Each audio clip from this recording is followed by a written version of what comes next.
Bonjour, je suis Nicolas Prévost de 110 exercices de musculation.com. 110 exercices de musculation vous propose aussi un programme de 110 exercices en vidéo. Donc rendez-vous compte, c'est vraiment très pratique, que vous pouvez regarder partout. Et aujourd'hui, je vais vous parler d'une question que les lecteurs me posent souvent. Combien de protéines peut-on consommer pour l'entraînement de prise de masse musculaire? Alors, évidemment, nous voulons tous prendre de la masse musculaire, mais quelquefois, nous ne nous y retrouvons pas toujours dans tous les conseils qu'on peut trouver de droite et de gauche. Alors, quel est le bon ratio de protéines?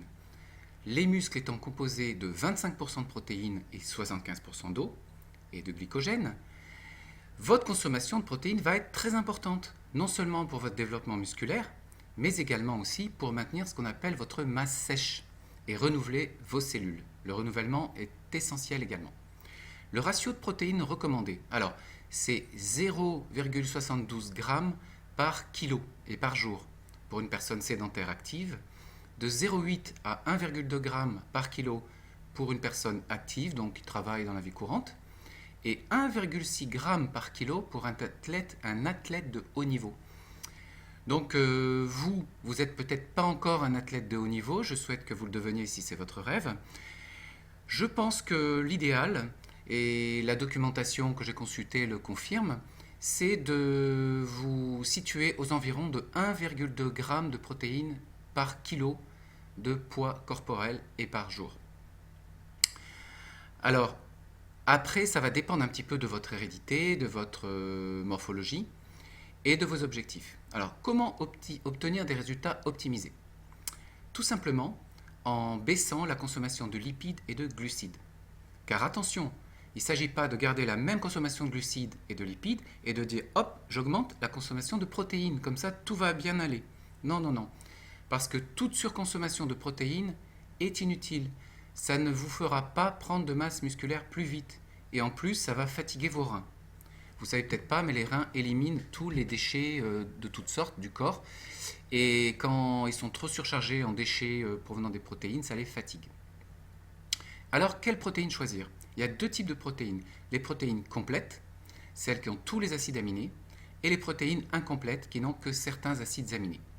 Pour faire simple, les protéines complètes sont plutôt d'origine animale, les protéines incomplètes d'origine végétale.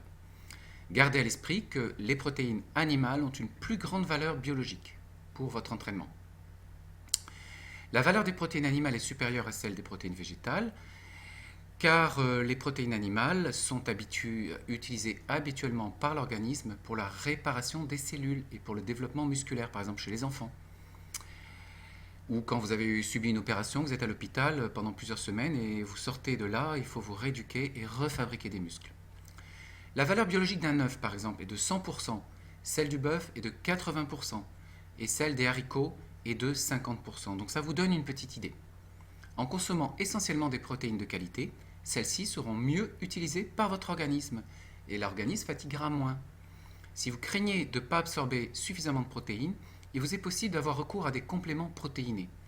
Le supplément assurera votre ratio de protéines journalier et facilitera la préparation de vos repas. Mais ce n'est pas indispensable, ça risque de vous faire des frais supplémentaires aussi.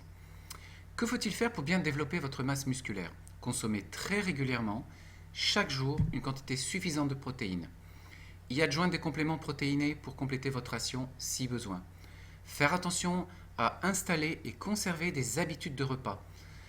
Et de repas adaptés à votre corps, c'est-à-dire que votre corps supporte bien, qui ne vous donne pas mal au ventre, qui ne vous donne pas faim aussi une heure après le repas, et qui soit suffisamment donc nourrissant.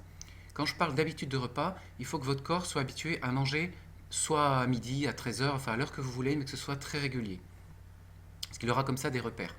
Rappelez-vous qu'il est préférable de faire 5 à 6 repas par jour plutôt que 3, et donc d'étaler les apports protéinés sur ces différents repas.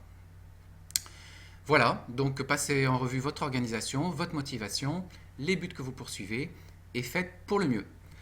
Alors, si vous voulez avoir accès tout de suite à la méthode de musculation en 110 vidéos, je vous montre, donc vous cliquerez sur le lien en bas de l'article. Vous pouvez aussi demander vos 4 vidéos qui sont des vidéos de conseils et qui vous amèneront doucement vers la formation en vidéo. Et si vous voulez aller directement sur la formation en 110 vidéos et la demander. Voilà à quoi ça ressemblera.